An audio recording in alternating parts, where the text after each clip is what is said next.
What is up, Revivalists? How's it going? It's Simon here from CD Revival, and today I'm going to do the ranking of the albums of the band Green Day. Green Day, polarised opinion, basically.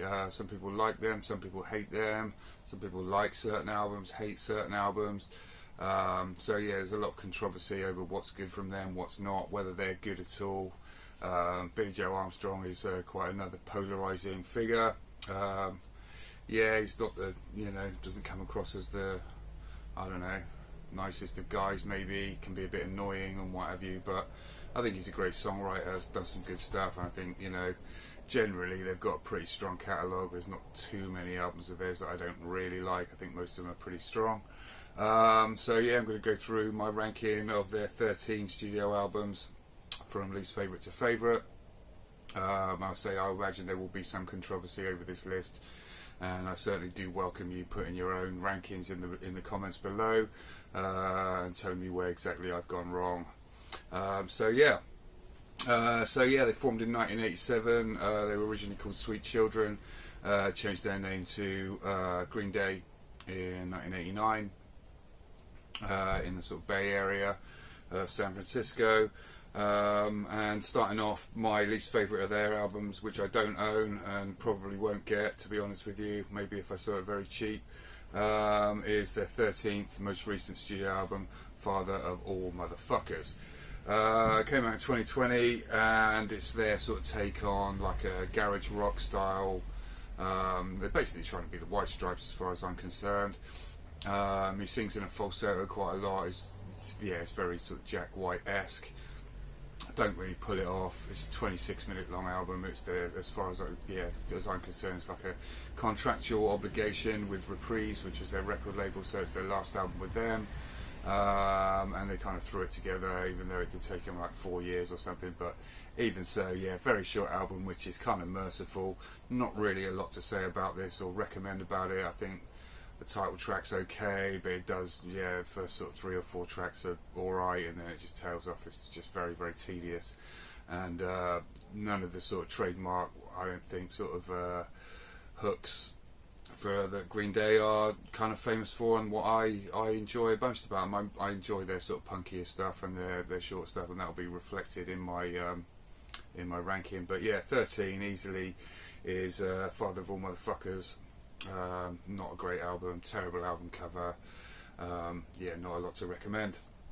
My number 12, I've got the third album in their trilogy, which once again was kind of controversial, not particularly well received, but yeah, Trey, which is the third one, their 11th album from 2012.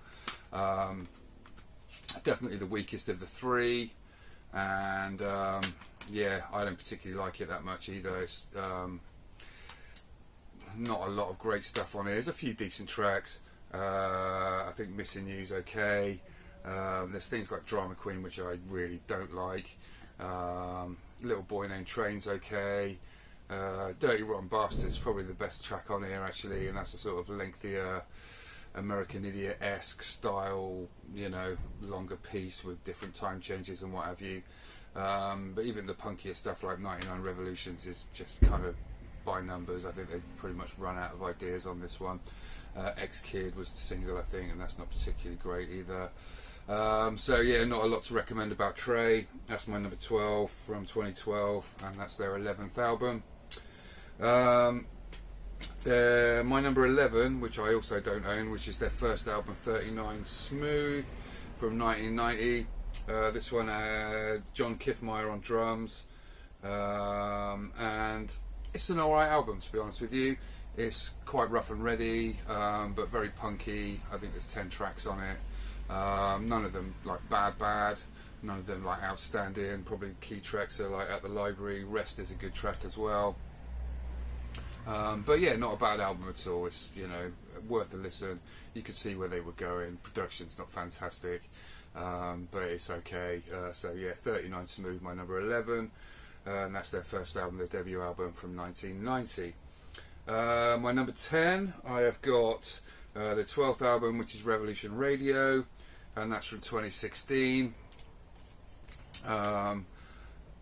Some say it was a return to form after the trilogy of Uno Dos Tre. which say I didn't mind some of those. I think they were alright. Revolution Radio, once again, it's a bit hit or miss. The opening track, Somewhere Now, I'm not overly fond of. Bang Bang is a really good track as a second track. The title track, Revolution Radio, is really good. Outlaws I like. Yeah, there's a few decent ones on here. Ordinary World to finish off is quite a slower one, but that's alright. It's okay. It's I say, that's definitely not in my top albums of theirs, but it's not a bad album. It's better than Trey was, and yeah, it's okay. That's all I can say about it really. It's half good, half not so great. That's their 12th album from 2016, Revolution Radio. That's my number 10. My number 9, I have got Warning, which is their 6th album from 2000. Getting into the albums I do like now, generally there's more good than bad on them, although I do remember when this one came out, I was a bit disappointed with it. Obviously a bit of a change in sound for them. It's a bit more less. There's less sort of heavier guitars. It's definitely a more poppy kind of album, a bit more sort of I don't know, not really acousticy, but yeah, a bit more low key. But some good tracks on here. Blood, Sex and Booze is good. Church on Sunday's a really good track. Fashion Victim I like. Deadbeat Holiday's one of the better ones on here as well. Misery I really like as well actually, and that's quite an unusual one. That's a really good track. What else have we got? Minority was the single, obviously big single for them, which is pretty decent. Macy's Day Parade to finish off, which is a slower one. But yeah, not a bad album. It has grown on me over the years, but I remember really not liking it too much when it first came out. But yeah, I think it's alright. It's definitely a decent album. That's my number 9. That's from 2000, and that's Warning, their 6th album. My number 8 is DOS, the second one of the trilogy. Half and half on this one, good and bad, I think. It's got some poor stuff on it. Nightlife's a bit of a weird one, but it's got Fuck Time, which is a little bit cringe, not the best. Stop When the Red Lights Flash is good. Lazy Bones is good. Wild One's a really good one. Make Out Party, Stray Heart. So those sort of tracks in that little section are all really good. Ashley's not even bad at all either. That's quite a fast sort of punky one. But you've got things like Wow That's Loud, which is not great either. So yeah, there's a few on here that sort of really let it down. I don't think it's quite the sort of shit show that some people say it was. But it's a bit 50-50 on this one. Once again, this is supposed to be like a more garagey sound, but it's not anything like sort of Father of All. It's way better than that, to be honest with you. But yeah, about 50-50 with good tracks and not so good tracks on DOS. But yeah, not a bad album. Worth having for the good tracks on there, I suppose. Right, number 7, Controversy Time, American Idiot, her 7th album, 2004. I'm expecting to get some shit for this, because honestly, it's not my favourite album of theirs. I think it starts off really well. Obviously, they've won loads of awards for it, so obviously I'm in the wrong. But yeah, title track, great. Jesus of Suburbia, great. Holiday's a really good one. Boulevard of Broken Dreams, it is what it is, overplayed, but it's still pretty cool.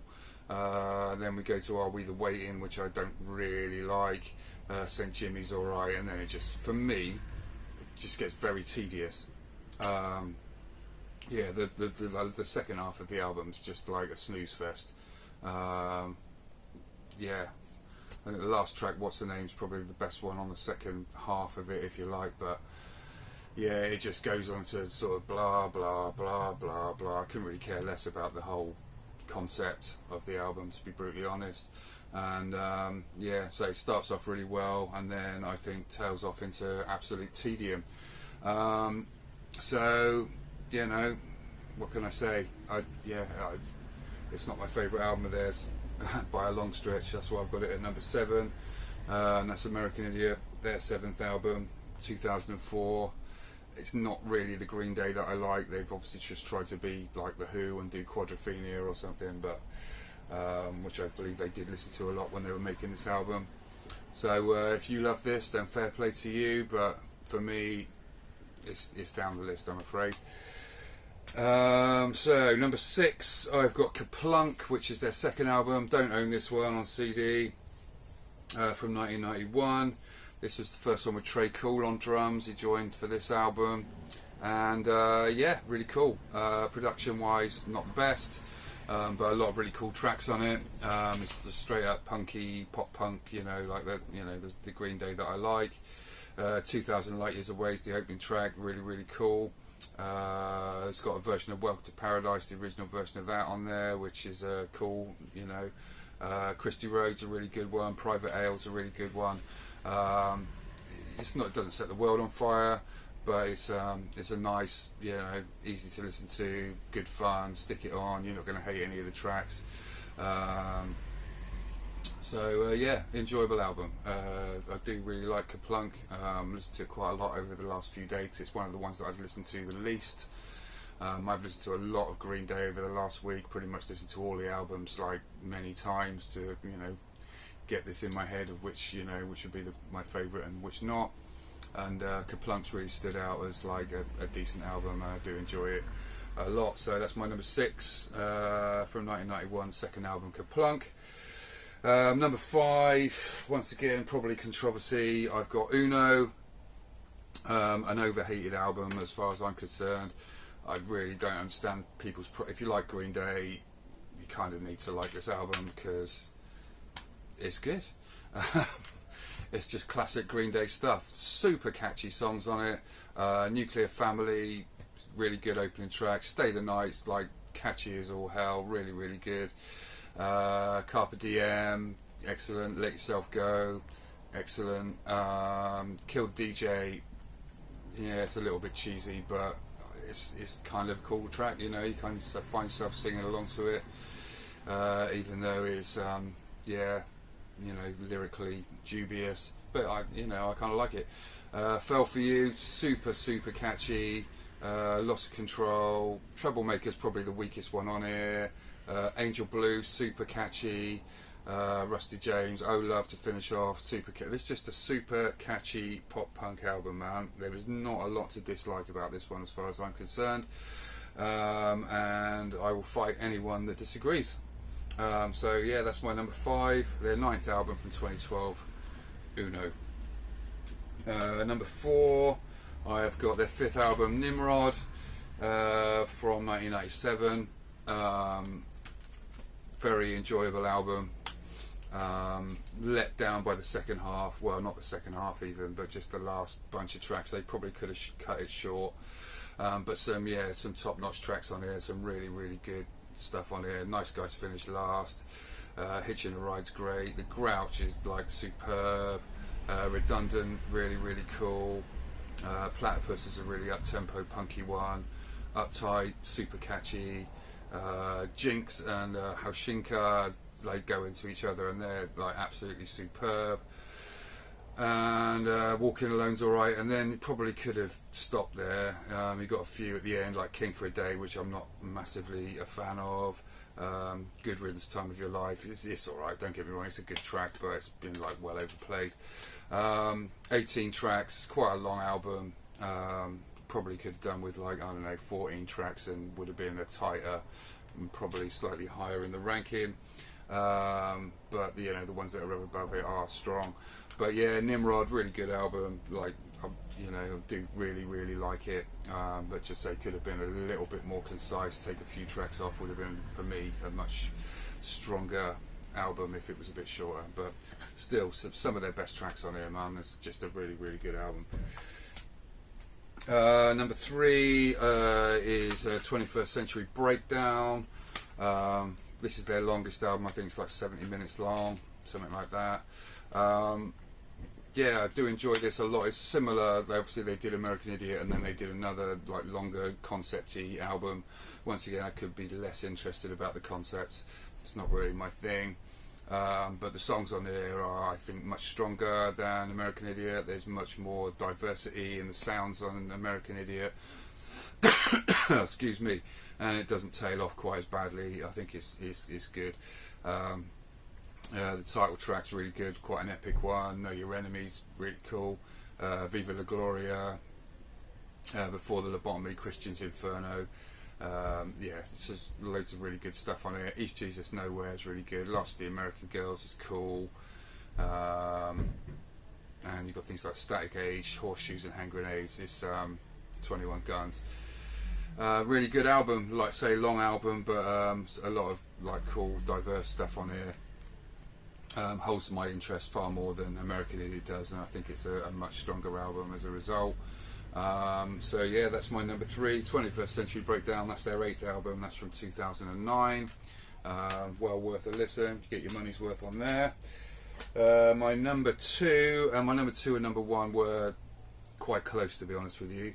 I've eventually had to go for Insomniac as number 2, and this bangs, man. This is a really, really fucking good album. Very close to being number 1. Got this up pretty much on the day it came out, I think, and yeah, it's just a like absolute banger from start to finish. Doesn't really let up. Some of their best stuff on here. Brat's really amazing. Stuck With Me, Geek Stink Breath, Babs Uvula Who, really good. Panic Song is like superb. Brain Stew into Jaded, like amazing transition from the two. Just a superb album. Really, really, you can't put this on, and it's the sort of album you can put on whenever and enjoy it. I say when I knew I was going to be doing the Green Day like ranking and stuff, I wasn't really down for it. If I'm being honest with you, I thought, do you know what? I'm going to have to listen to a bunch of Green Day, and I'm kind of not really, feeling it. If I'm, but yeah, I have enjoyed listening to pretty much Green Day for a week. And this one in particular has really stood out as just like, do you know what, that's just like you put it on and you enjoy it. You can't not enjoy it. It's just an absolutely first class album. So yeah, Insomniac from 1995. It's their 4th album, and it's just a banger from start to finish. Really, really cool. Can't praise it highly enough. But didn't quite make my number 1. My number 1 has to be Dookie, which is their 3rd album from 1994. I wasn't sure whether it was going to be. I thought it probably would be, and then I was listening to Insomniac, and I was like, do you know what? This might be number 1. But in the end, this one just kind of... I had to listen to this one as if I'd, not listened to it a billion times, which I have. And just sort of think back to when it was first sort of just on steady repeat on my Walkman. That shows how old I am. But yeah, would listen to this all the time. Once again, start to finish, there's no bad tracks on it. Burnout, Having a Blast, Chump, Longview, just sort of, the first side, Welcome to Paradise, the re-recorded version of it. Pulling Teeth I really enjoy as well. You've got Basket Case, which is the single which you've heard a million times, but you can't deny how much of a cool track it is. The only sort of weakest track on here is Sassafras Roots, which is a little bit, it's not even a bad track, it's just like not as good as all the rest. She is excellent. When I Come Around, superb track. And then the last sort of 4 tracks, Coming Clean, Eminence, Sleep Us, In the End, and FOD, that just finish it off really strongly. It's a classic album. It's what made them the band that they are to begin with, and rightly so. It's an absolute banger even to this day. You listen to it and you can't help but have a smile on your face and just enjoy the whole way through, even if you've heard it a billion times as I have. So superb album. Dookie, my number 1, and it's their 3rd album from 1994, and that's that. I've also got their live album Bullet in a Bible, which is this one here. Came out after American Idiot, and this is the one with the DVD as well. Not sure if they all come with the DVD, they may well do, but it's pretty much a bunch of stuff from American Idiot, and some stuff from other albums as well. It's got like Longview, Hitching a Ride, Brain Stew on it, Basket Case, Minority, things like that. So yeah, some good stuff on here. Pretty overloaded with the ballads as well. You got Good Riddance and Boulevard of Broken Dreams as well. Wake Me Up When September Ends, which is a little bit zzz, but you know, I suppose they're playing to their crowd, which wants to hear the popular singles. But still, really cool CD DVD package. Well worth having. So that's pretty much my Green Day collection and my Green Day ranking. Let me know your comments in the comments below, and tell me what your rankings are and why you think that American Idiot should be #1 and it's the most amazing album ever, because I obviously need to be put right on that one. But I hope you enjoyed the video anyway. As I say, it's just my opinion. Everyone's got different opinions on what they think is cool. So if you could like and subscribe as well to my channel, that'd be super helpful. I can make more videos like this. And thanks very much for watching, and I'll catch you all next time. Take it steady. Cheers.